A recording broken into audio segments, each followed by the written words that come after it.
Good afternoon दोस्तों। मैं संजय देसाई 10वीं के सभी छात्रों का मैं स्वागत करता हूँ।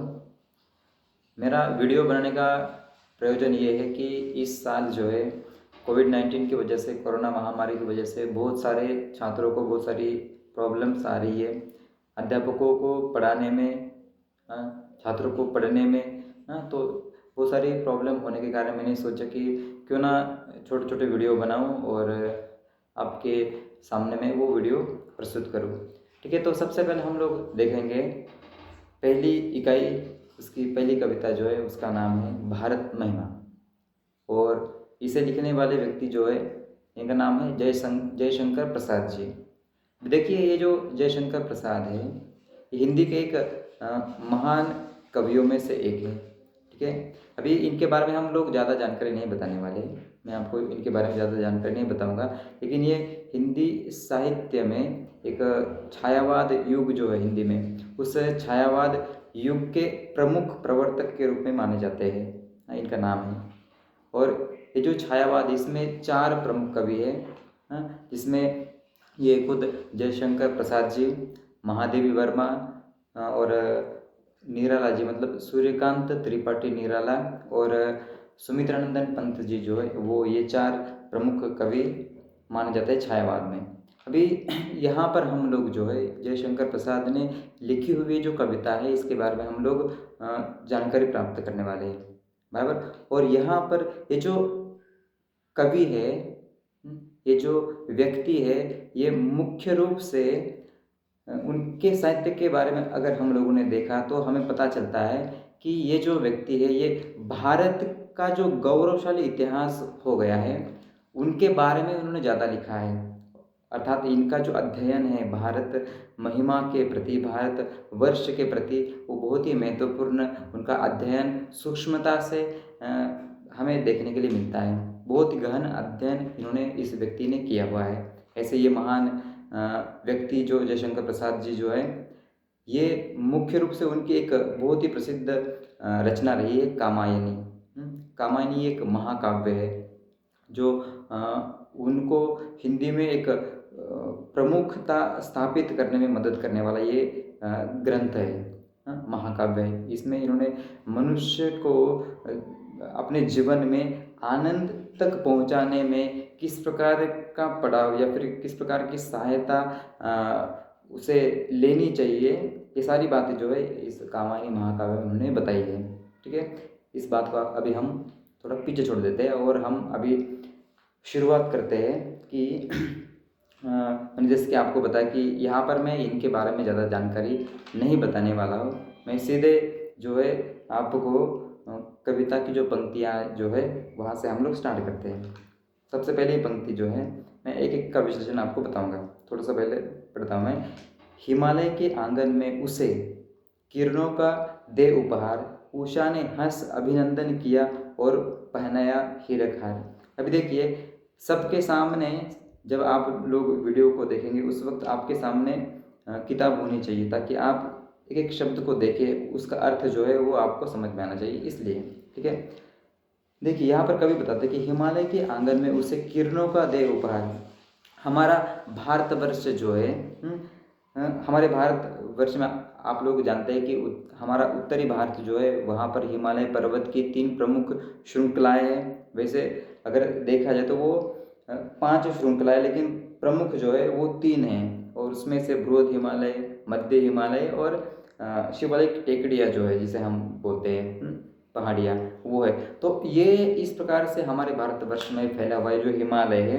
उस हिमालय के आंगन में कवि बताते हैं कि किरणों का उपहार मिल रहा है। अर्थात क्या, ये बहुत ही ऊंची चोटियाँ होने के कारण जब सूरज की किरणें सबसे पहले पृथ्वी पर, धरती पर आती है, उस वक्त सूरज की किरणें जो है वो कहाँ पर आती है, सबसे पहले इस हिमालय पर उतरती है, हिमालय पर वो आती है। और इस प्रकार से कवि बताना चाहते हैं कि हमें वो किरणें जो है वो उपहार के रूप में सबसे पहले मिल रही है।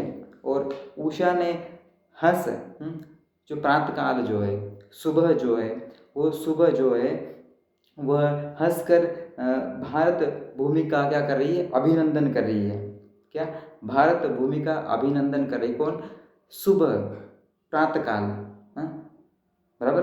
और पहनाया हीरक हार। और इस प्रकार से कवि बताना चाहते हैं कि ऐसे लग रहा है मानो कि ये जो किरणें हैं, इन किरणों की वजह से भारत वर्ष का ये जो हिमालय है इसने हीरो का हार पहन लिया है, इस प्रकार से कवि को लग रहा है। अर्थात क्या है कि जब वो जो ओस की बूंदें होती है, बराबर ना, आप लोगों को पता होगा कि ओस की जो छोटी छोटी बूंदें होती है जो धरती पर या फिर पेड़ पौधों पर जो होती है, और जब सूरज की रोशनी उनके ऊपर गिरती है, उस वक्त वो जो रश्मियाँ जो है, किरणें जो है, बराबर, वो किरणें ऐसी लग रही है जैसे कि ये जो पर्वत है, जो पहाड़ है, इन्होंने हीरो का हार जो है वो पहन लिया है। इस प्रकार से कवि की कल्पना जो है या फिर कवि को इस प्रकार से लग रहा है, ये बात हमें वो यहाँ पर बताना चाहते हैं। समझ में आया होगा आपको कि हिमालय का जो आंगन है, उस हिमालय के हमारे इस आंगन में किरणों का उपहार मिल चुका है। और उषा जो है, सुबह जो है, प्रातःकाल जो है, उसने भारत भूमि का, भारत भूमि का क्या किया है, अभिनंदन किया है। और ओस की जो बूंदों के कारण जब सुबह सुबह सूरज की किरणें, रश्मियाँ, किरणें जो है वो धरती पर अर्थात वहाँ पर जब गिरती है, उस वक्त वहाँ क्या लग रहा है कि मानो कि वो हीरो का हार पहन लिया है, ऐसा उन्हें लग रहा है। आगे देखिए, जगे हम लगे जगाने विश्व, लोक में फैला फिर आलोक, व्योमतम पुंज हुआ तब नष्ट, अखिल संस्कृति हो उठी अशोक। अभी देखिए अर्थ समझिए इसका। जगह हम लगे जगाने विश्व मतलब क्या, देखिए मैंने आपको पहले ही बताया क्योंकि ये ऐसे व्यक्ति है जिन्होंने प्राचीनतम भारत का, मध्य युग के भारत का अच्छी तरह से अध्ययन किया हुआ व्यक्ति है। हमारी भारतीय संस्कृति जो है इसका बहुत ही बखूबी से अच्छा अध्ययन करने वाले ये व्यक्ति है। इसलिए वो बताना चाहते हैं कि जगह हम लगे जगाने विश्व मतलब क्या कि सबसे पहले जो है इस विश्व में ज्ञान का प्रस्फुटन जो है वो हमारे भारतवर्ष में हुआ है। तो सबसे पहले हम लोग जगे हैं, सबसे पहले ज्ञान की जो शुरुआत है ये हमारे भारतवर्ष में सबसे पहला उसका उदय जो है वो हुआ है ज्ञान का। और उसके बाद लोक में फैला फिर आलोक, और उसके बाद लोक मतलब लोगों में, दुनिया में, दुनिया के अन्य जो देश है उन देशों में हम लोगों ने क्या किया है, आलोक जो है वो फैलाया है। आलोक का मतलब क्या है, प्रकाश जो है, कौन सा प्रकाश, ज्ञान रूपी प्रकाश जो है वो हम लोगों ने, भारतीय लोगों ने क्या किया है, दूसरे देशों के लोगों को क्या किया है, वो दिया है, उसका प्रसार किया हम लोगों ने। और उसके बाद क्या हुआ कि व्योमतम पुंज हुआ तब नष्ट, अखिल संस्कृति हो उठी अशोक। देखिए व्योमतम का मतलब क्या है, व्योम मतलब क्या है, आकाश, आकाश रूपी तम, आकाश रूपी अंधेरा, तम मतलब अंधेरा जो है, तब वो उसका पुंज जो है, वो उसका जो समूह, जो पुंज मतलब क्या, समूह जो है वो हुआ तब नष्ट। और इस प्रकार से ये जो अंधेरा था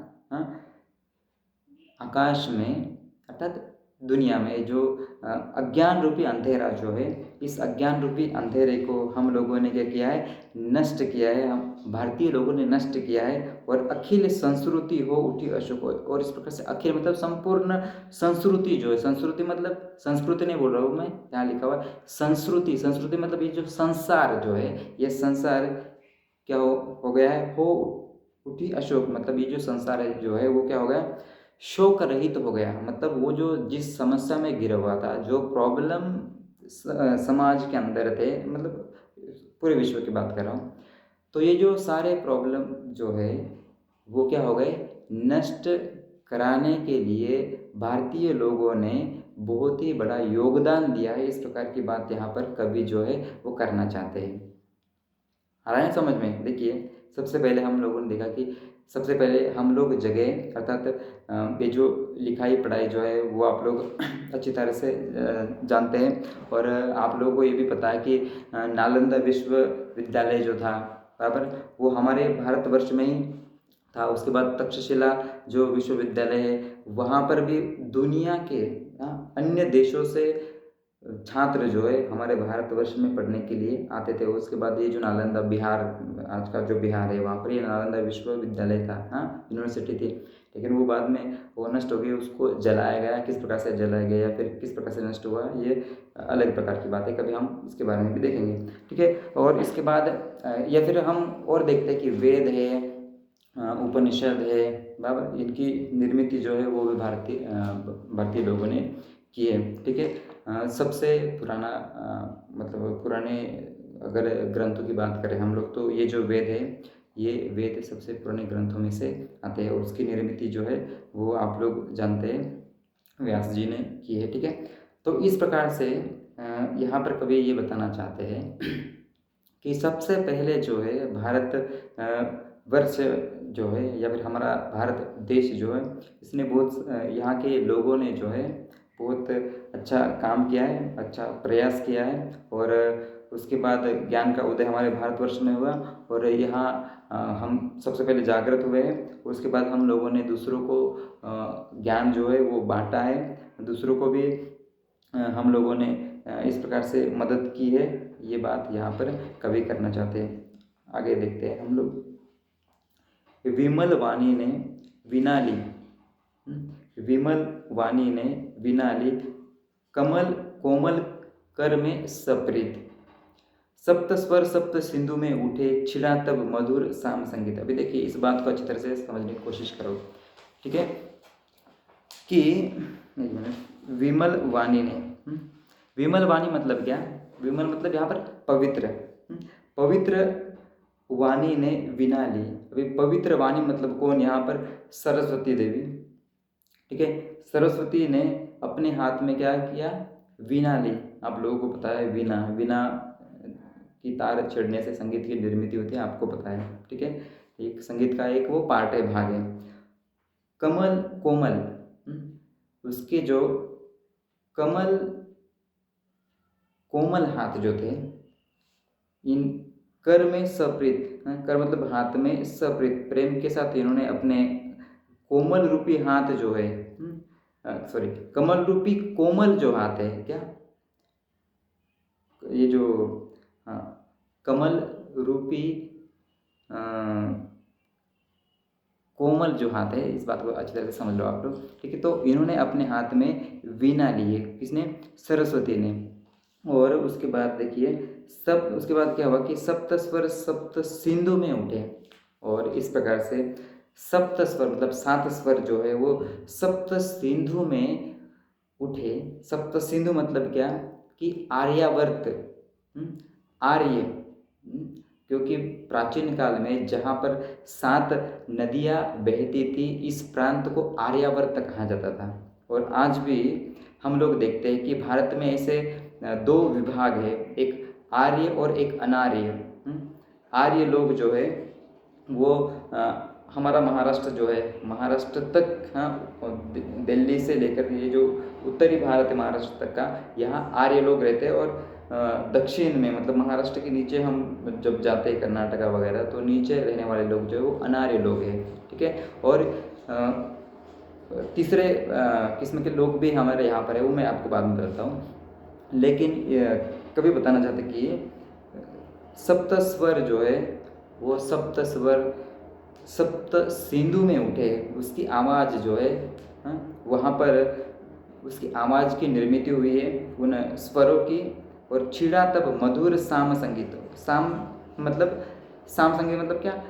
सामवेद, क्या वेद है वो, 4 वेद आप लोगों को पता है। और उनमें से सामवेद जो है, इस सामवेद में संगीत के निर्मित के बारे में बताया। संगीत की निर्मित किस प्रकार से होती है, इसके बारे में बहुत ही अच्छी तरह से वहाँ पर कुछ बातें वहाँ पर बताई गई है, बराबर ना। और इस प्रकार से वहाँ पर क्या है कि जो 7 नदियाँ जो है, उस प्रांत को आर्य प्रांत कहा जाता है, आर्यावर्त कहा जाता था, बराबर।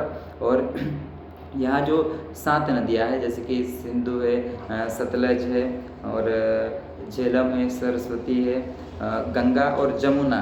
गंगा और जमुना ये दिल्ली से, जमुना जो है अपनी दिल्ली से होती जाती है, गंगा थोड़ी आगे है, बराबर।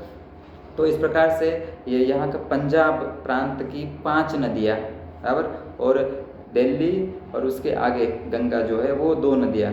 पंजाब प्रांत की 5 नदियाँ जो है आप लोग उसे अच्छी तरह से जानते हैं, क्योंकि पंच आप जो है, हाँ, पंच आप मतलब 5 नदियों का स्थान जहाँ पर बराबर। उसके बाद तो हम लोग देखते हैं कि बहुत पंजाब का बहुत सारा हिस्सा पाकिस्तान में चला गया, और जो कुछ बचा कुचा थोड़ा सा भाग हमारे पंजाब आज का स्टेट जो है वहाँ पर देखने के लिए हमें मिलता है। तो ये जो 7 नदियों का समूह जो है, या फिर वो जो ये सारा एरिया जो है, अभी यहाँ पर मैं आपको, अगर मैप नहीं अभी मेरे पास नहीं, तो आपको मैं वो दिखा सकता था कि किस तरह से कहाँ से आर्यवर्त जो है वो हम उसे कहाँ तक मान सकते हैं बराबर। और इस प्रकार से यहाँ पर जो है 7 नदियों की निर्मिति हुई है। देखिए मैं वीडियो छोटे छोटे बना रहा हूँ 15 मिनट का, मैं और दूसरा वीडियो बनाता हूँ, क्योंकि अपलोड होने में थोड़ा सा मतलब थोड़ी दिक्कत होती है, इसलिए मैं इसे तुरंत दूसरा वीडियो बनाता हूँ। मैं 1 मिनट।